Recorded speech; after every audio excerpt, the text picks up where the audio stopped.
করব। তো আমাদের নবীদের সম্মান ইজ্জত নিয়ে যদি কেউ টানাটানি করে, তাহলে আমরা কার জন্য নিজেকে মুসলমান বলে দাবি করব? কার জন্য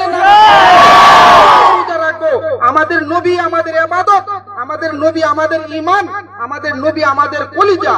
আমাদের নবীকে নিয়ে ভারতের নুপুর শর্মা বিজেপি সরকারের মুখপাত্র এবং নবীন জন্দাল যেই কুরুচিপূর্ণ মন্তব্য করেছে, আমরা বাংলাদেশের এই মাধবপুর গালিমপুর মোহাম্মদিয়া দাখিল মাদ্রাসার মাঠ থেকে তীব্র নিন্দা ও প্রতিবাদ জানাচ্ছি এবং অনতিবিলম্বে এই নুপুর শর্মা এবং নবীন জন্দালের ফাঁসির আওতায় আনতে হবে তাদেরকে, আমরা সেই জোর দাবি জানাচ্ছি। পাশাপাশি বাংলাদেশ সরকারকে আমরা আবেদন করব, আহ্বান জানাচ্ছি যে বাংলাদেশের সমস্ত মুসলমানদের পক্ষ থেকে বাংলাদেশ সরকার যেন ওই ভারতের কুলাঙ্গারদের বিরুদ্ধে একটা জোর তীব্র নিন্দা ও প্রতিবাদ জানাই। রাষ্ট্রীয়ভাবে আমরা বাংলাদেশ